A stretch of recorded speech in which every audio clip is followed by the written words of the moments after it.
Estamos con el concejal Claudio Erzinger y con Daniel Luz, integrante de Pro Tandil Frente Cambiemos. ¿Cómo están? Bienvenidos. Un gusto de que estén con nosotros. Bueno, Daniel, para hablarnos un poquito y contarnos, María Eugenia Vidal, nuestra gobernadora de la provincia, estuvo de recorrida por la zona, ¿no?, cercana a Tandil. Contanos qué hizo en Ayacucho, Rauch y Balcarce, ¿no? La gobernadora llegó en el día de ayer, tipo 11 más o menos de la mañana, a Rauch, donde se dedicó puntualmente a hacer tareas sociales. Bien. ¿Sí?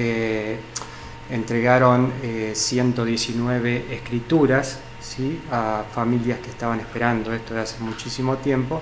Y bueno, fue mucha la alegría para la ciudad de Rauch, porque bueno, hacía ya 19 años que no venía un gobernador. Sí.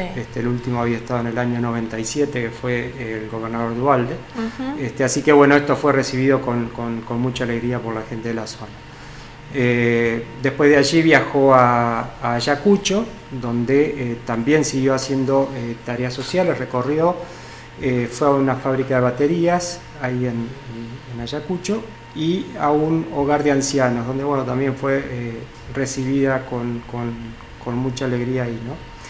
Y terminó la jornada en Balcarce, donde recorrió las obras del Hospital Fossati. Sí. Y bueno, y después también recorrió la planta de papas fritas y demás, así que bueno, eso fue lo que más o menos estuvo haciendo. ¿Cómo vio la zona, María Eugenia?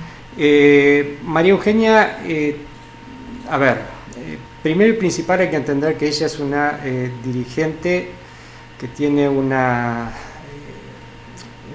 capacidad de captación, digamos, de todos los lugares donde va, porque si uno dice, nos detenemos a decir que solamente estuvo en la fábrica de batería o recorriendo las obras del Hospital Fossati o demás, la verdad que sería mentira.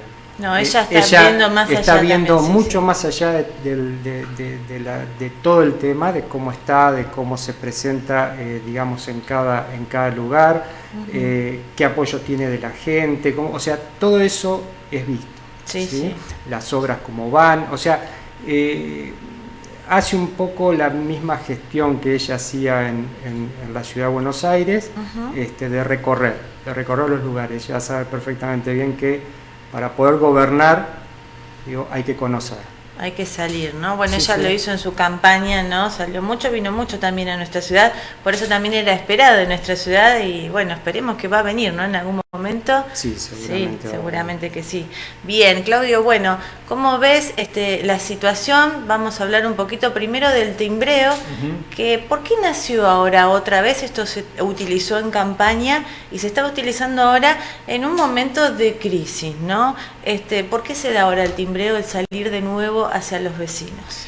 Bueno, mirá, vos lo señalás muy bien. Fue una modalidad de campaña que se empezó a implementar como otras novedades. Viste como las campañas electorales fueron mutando, ¿no? Sí. De los grandes actos de hace 4 o 5 elecciones atrás, donde la única modalidad era esa, ¿no? Grandes actos donde se juntaba mucha gente y había 1 o 2 oradores fuertes que eran los candidatos. Y hoy en día la cosa cambia a algo mucho más cercano a la gente, que significa que los candidatos vayamos a reuniones, pequeñas reuniones, de a veces 15 vecinos, 8 vecinos, donde hay un contacto muy cercano.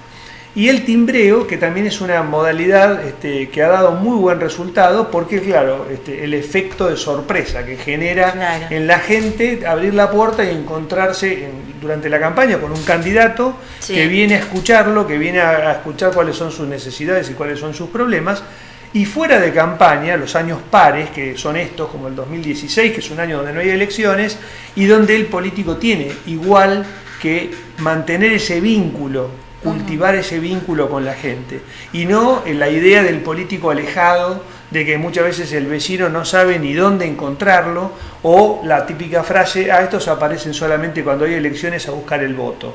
Bueno, la idea es justamente todo lo contrario, es, aunque estemos en un momento de crisis, como vos señalás, que el gobierno está dando una batalla durísima contra la inflación, contra distintas variables que hacen a la preocupación cotidiana de la gente, porque todos somos consumidores en este país. Eso te iba a preguntar, en el timbreo, bueno, lo realizó desde el presidente hasta Todos. en todas las localidades, concejales y bueno, también los que integran, los ministros, todos. Sí, sí. ¿Cuáles fueron los temas de mayor preocupación en la gente, ¿no? Y también en nuestra ciudad, que no está ajena a nada? Por supuesto. Bueno, mirá, para sorpresa, de Sí. alguna manera nosotros nos imaginábamos que íbamos a hablar mucho más del tema de las tarifas, que Sí. es un tema que está presente en los medios. Vos me vas a decir, bueno, por responsabilidad del propio gobierno, que no ha sabido salir de esta situación en la que se metió solo, y eso es real. Sin embargo, no, vos sabés que yo no sé si habrá sido porque buena parte de la gente no recibió la factura con el aumento, o la recibió y el aumento no era tan desmedido y ya la pagó. Claro. Entonces el tema tarifario vos sabés que no se tocó. No Para se que tengas tocó. una idea, en Tandil salimos aproximadamente 7 grupos, o sea que hubo 7 barrios. ¿Por qué barrios se movieron? Y anduvimos, te digo, en Moveriza, en Villa Aguirre, en el área de la terminal, no sé a dónde te tocó a vos, Daniel, pero Villa Aguirre. bueno, Villa Italia, o sea, Villa Italia también. hubo siete zonas de la ciudad de Tandil que justamente no fueron en el área central, Sí, dentro sí, de las avenidas del ampliadas, centro. Ajá. sino que fueron, y desde ya salimos el día sábado, y esta es una modalidad que se va a repetir de acá a fin de año seguramente, con lo cual, cuántos vecinos y cuántas calles cubrimos, y de cada barrio, y probablemente de una misma calle, 3 o 4 casas de 3 o 4 cuadras. O sea que por ahí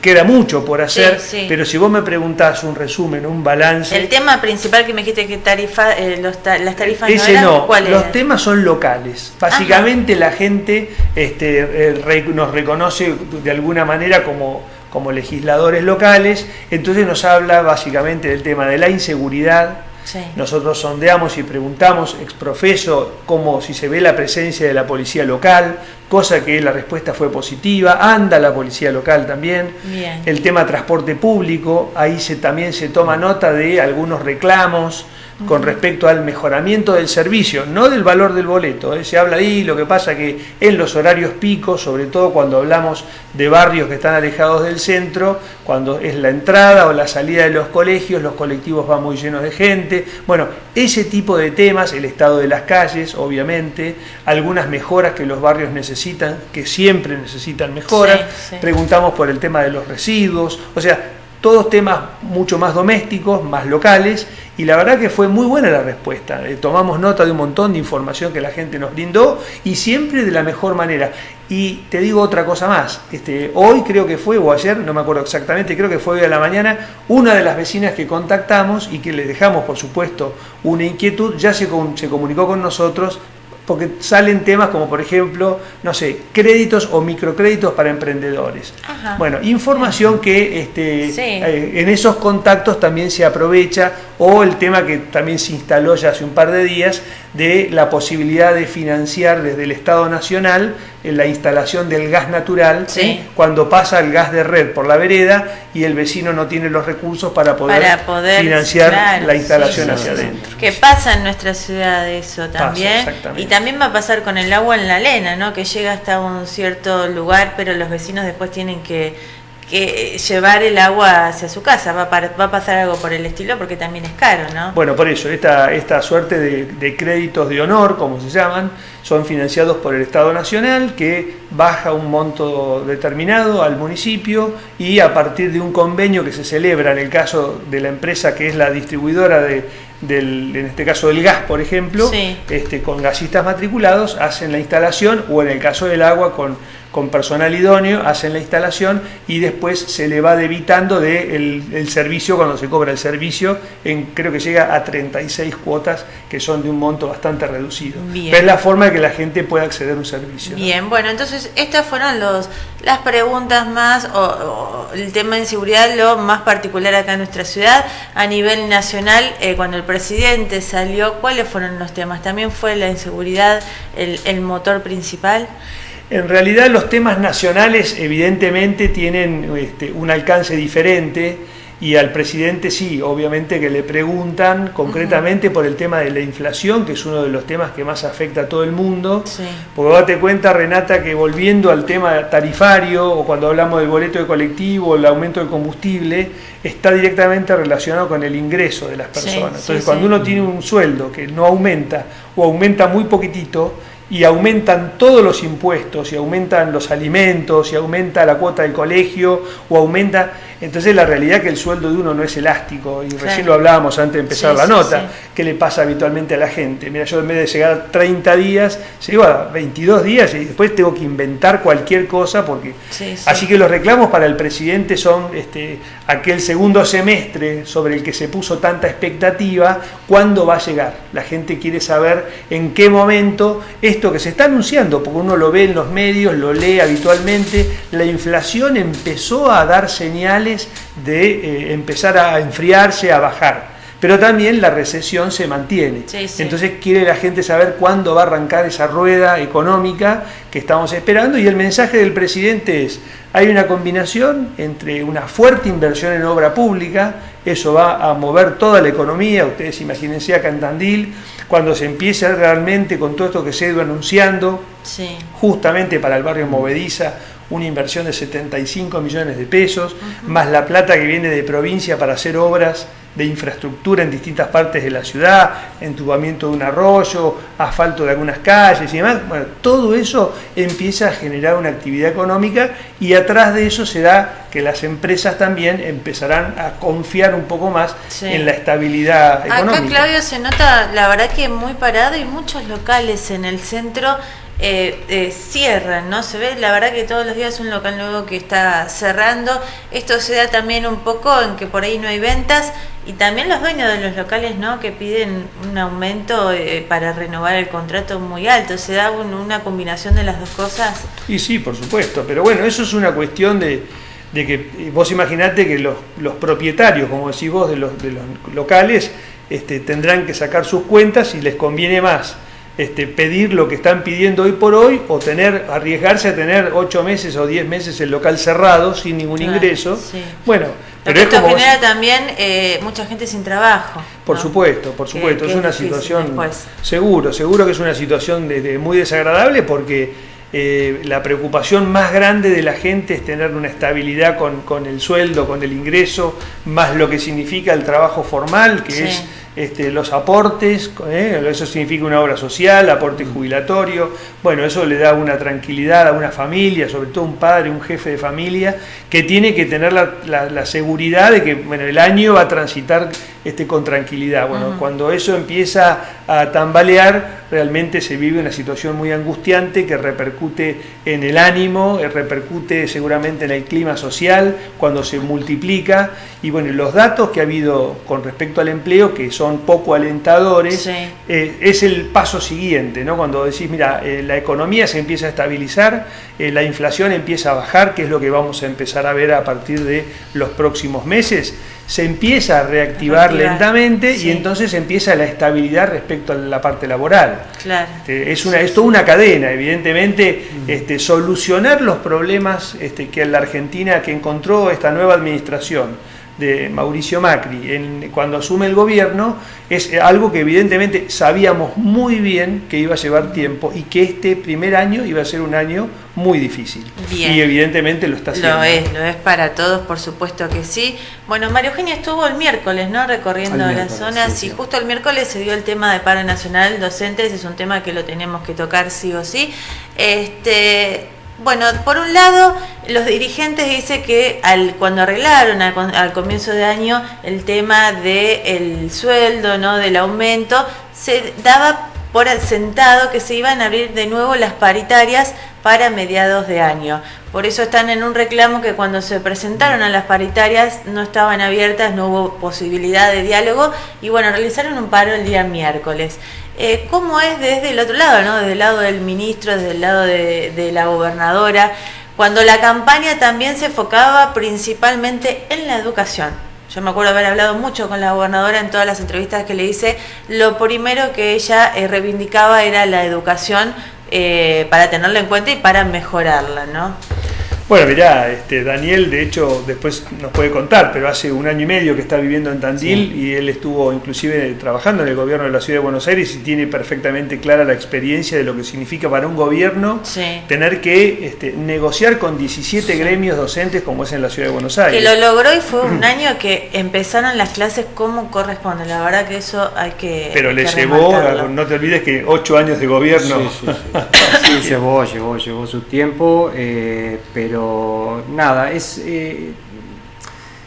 tienen la convicción como sí. para poder, llevar adelante las negociaciones, saben cómo hacerlo. El tema es que, bueno, obviamente, todos, cuando uno va a hacer una negociación, no siempre todos están de acuerdo. Sí, de acuerdo, entonces eso muchas veces es lo que dificulta o lleva más para adelante todo este tipo de cosas. Ahora, la verdad, María Eugenia estuvo ayer, el miércoles, el miércoles haciendo esta gira, y la verdad que en ningún momento se planteó o tuvo algún tipo de inconveniente, digamos, en las 3 ciudades donde estuvo. Bien, con este tema del paro docente. Docente. Al contrario, fue, digamos, muy bien recibido en los 3 lugares. Bien.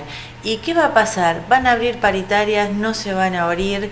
¿Cómo va a seguir esto con el tema de educación? Bueno, mirá, el ministro Esteban Bullrich ha dicho que en principio la decisión es de no reabrir paritarias este año.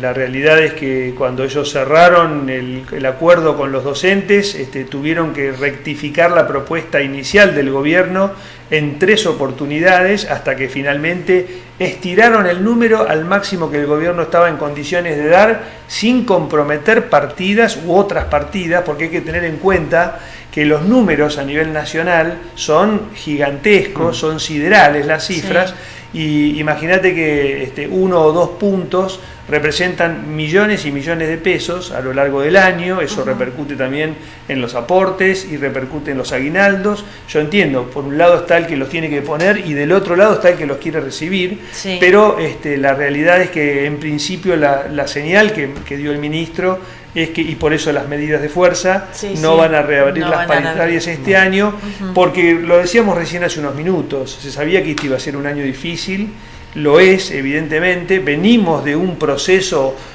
donde la economía no está deteriorada, porque el primer día, el 11 de diciembre, evidentemente veníamos de un proceso con una economía que estaba sustentada de manera tal que generó todo esto, y ahora de alguna manera hay que estabilizarla, y eso va a llevar un tiempo y va a demandar lamentablemente un sacrificio de todos.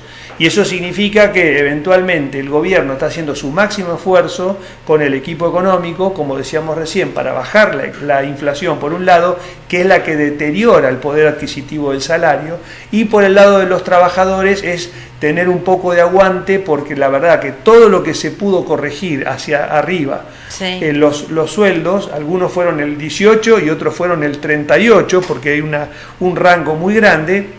Bueno, probablemente tengan que llegar a fin de año con esa corrección, porque la realidad, insisto, sobre todo lo que es el empleo público, son muchos millones de pesos volver a reabrir este tipo de discusión, porque empiezan los docentes, pero después siguen otros gremios estatales, y vos imaginate que... Y lo que se habló, bueno, también es que hubo un aumento en la cuota para los alimentos, ¿no? El comedor escolar y transporte rural. Mirá, que entran todo en educación también, ¿no? Mirá, con respecto a la cuota alimentaria, se duplicó el monto, estaba en 5,56 pesos, hoy se fue a 12.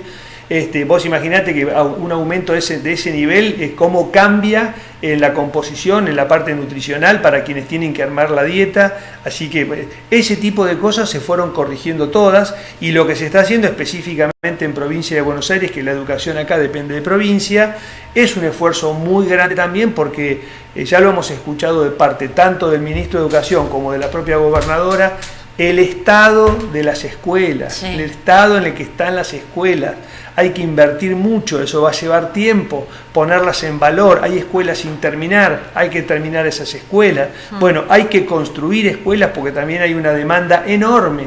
Acá nos pasa con la matrícula todos los años en Tandil, que ha crecido mucho, que ha pasado de ser una ciudad chica a una ciudad intermedia en muy poco tiempo, y no le ha dado tiempo ni al propio Estado de poder nivelar y de poder dar la infraestructura necesaria áreas, como por ejemplo en educación. Sí. Así que son procesos que llevan tiempo. ¿Sigue siendo la educación lo principal para el gobierno? Absolutamente, sí, absolutamente, es una prioridad.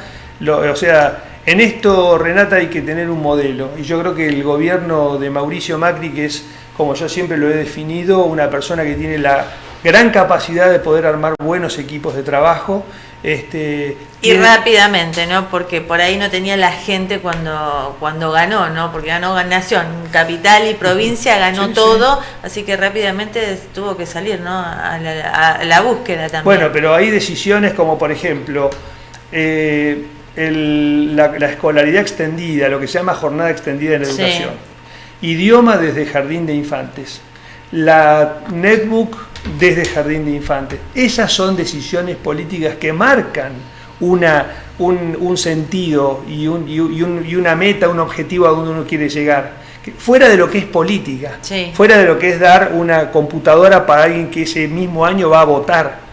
Acá se da cuando está arrancando la educación o la educación inicial. La jornada extendida lo mismo, que el individuo se forma sabiendo que su segunda casa es la escuela, que es donde se va a formar, donde va a aprender y donde le van a dar las enseñanzas básicas. Así que yo creo que sigue siendo y va a seguir siendo, mientras que este gobierno, la educación una prioridad, como la justicia y como la seguridad, que son las otras demandas fundamentales que tiene la población, ¿no? Bien, bueno, muchas gracias Claudio y muchas gracias Daniel por estar con nosotros.